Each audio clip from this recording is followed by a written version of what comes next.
Don 2 மாதிரி இல்லை, இந்த ஃபர்ஸ்ட் ஹாஃப் மட்டும் லைட்டாக கொஞ்சம் டான் சாயலில் இருந்தது. பட் ஆனால் அப்படி இல்லை, இது டிஃப்ரெண்ட்டாக வேறு ஸ்டோரி.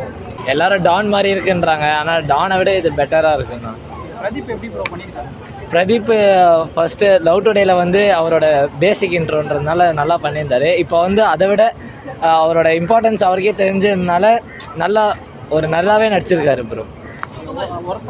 வர்த்து தான் ப்ரோ, கரெக்டாக வர்த்து ப்ரோ. நாங்கள் நல்லா இருந்துச்சு. நாங்கள் அந்த விஜய் சித்து அந்த காம்பினேஷன் இல்லை, பட் ஆனால் அந்த சீன்ஸ் எல்லாமே பயங்கரமாக இருந்துச்சு ப்ரோ.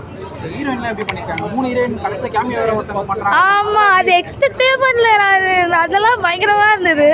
2 ஹீரோயின் தான் நினச்சேன், பார்த்தா கடைசியாக இவானா வந்து பயங்கரமாக மாஸ் பண்ணிட்டாங்க.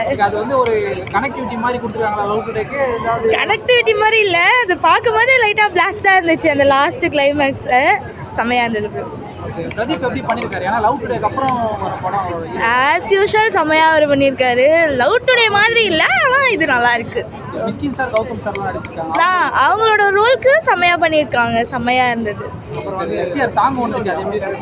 எஸ்டிஆர்னா மாசா, எஸ்டிஆர் சொல்லவே வேணாம். நான் கேட்டவுடனே பக்கத்தில் சொன்னேன் எஸ்டிஆர் வாய்ஸ் மாதிரியே இருக்கே அப்படின்ட்டு. அந்த பாட்டும் சூப்பராக இருந்தது, எல்லாமே நல்லா இருந்தது. லவ் டுடேவை விட இது நல்லாவே பண்ணியிருக்காங்க. காமெடிலாம் நல்லா இருக்குது. விஜய் சித்து டீம் இருந்ததுனால இன்னும் நல்லா இருக்குது. காமெடிலாம் மியூசிக்கும் நல்லா தான் இருக்குது. என்ன பிடிச்சிருக்கு இந்த படத்தை? காமெடி சீன்ஸ் எல்லாமே பிடிச்சிருக்கு. நல்ல மூவி. காலேஜில் இது என்ஜாய் பண்ணாமல் கொஞ்சம் படித்தாலும் லைஃப் நல்லா இருக்கும். அதுதான் எக்ஸாம்பிளாக சொல்லியிருக்கேன். நல்லா இருக்கு. நல்லா தான் பண்ணியிருக்காரு. நல்லா பண்ணிக்கிறாரு. நல்லா இருக்கு. லவ் டுடே நல்லா இருக்கு படம். இது லவ் டுடே டெவலப்மெண்ட் நல்லா இருக்கு. லாஸ்ட் ஒரு கேமியோ இருக்குது லவ் டுடே, நல்லா இருக்கு. நல்லா ஃபன்னாக போச்சு. நல்லா இருக்கு ப்ரோ. சூப்பராக நல்லா பண்ணிங்க, செம்மையாக பண்ணிங்க. விஜய் வேற லெவலாக இருக்கு. சீதுவும் நல்லா இருக்கு. செம்மையாக இருக்கு. வேற லெவல். நான் சூப்பர். புரியல. சூப்பராக பண்ணியிருக்காரு. விஜய் சித்தண்ணா சூப்பர். காமெடிலாம் செம்ம.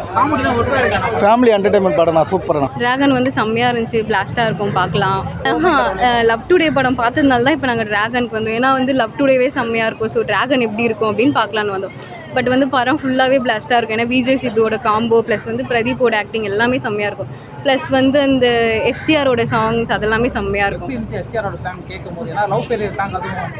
அப்படியே பயங்கரமாக இருந்துச்சு. அதெல்லாம் செம்மையாக இருக்கும். ப்ளஸ் வந்து லாஸ்ட்டில் ஒரு அந்த ஆனஸ்டி ஒத்துப்பார், ஒருத்தவங்களோட லைஃப்பில் இருக்கிறது நம்ம எடுத்துக்கூடாது அப்படின்னு படமே செம்மையாக இருக்கும். லாஸ்ட்டில் கிளைமேக்ஸில் வந்து லவ் டுடே ஹீரோயினி வருவாங்க, அதுவுமே செம்மையாக இருக்கும்.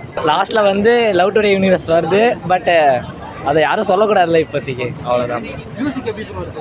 லியான் ஜேம்ஸ் செம்மையாக பண்ணியிருக்காரு. இது ஓமை கடவுளை கூட அவர் தான் பண்ணார். இது நல்லா இருக்குது. மியூசிக் எல்லாமே கலகல கலக அந்த பாட்டுலாம் செம்மையாக இருந்துச்சு. சூப்பராக பண்ணியிருக்காரு. என்ன எதிர்பார்த்தீங்க? அது ஃபுல்ஃபில் ஆச்சா? கண்டிப்பாக. ஏன்னா நாங்கள் வந்து எல்லாமே கண்டிப்பாக விஜய் சித்து விளாக்ஸ் பார்த்து தான் வந்தோம். அவருக்கு இல்லாத ஃபேன்ஸாக எல்லாரும் அவருக்காக தான் கத்திக்கிட்டு இருக்காங்க. ஸோ அது பார்த்திங்கன்னா டிஃப்ரெண்ட்டாக இருந்தது. நல்லா கொடுத்துருக்காங்க. உண்மையிலே அவங்களுக்கு ஜஸ்டிஸ் பண்ணியிருக்காங்க. சித்து வந்து அன்புன்ற கேரக்டருக்காக உண்மையிலே ரொம்ப நல்லா பண்ணியிருக்காரு.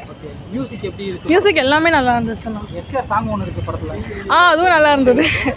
சரி, இந்த லவ் டுடே இவங்க கூட கனெக்ட் பண்ணுறாங்க அப்படின்ற மாதிரிலாம் சொன்னாங்க. அதெல்லாம் எப்படி? ஆமாம், அது உங்களுக்கு எண்டில் நீங்கள் ஃபுல்லாக படம் பார்க்க எண்டில் பார்த்தீங்கன்னா உங்களுக்கே அது புரிஞ்சிடும். செம்மையாக இருந்துச்சு. எண்டு நாங்கள் எக்ஸ்பெக்ட் பண்ணவே இல்லை.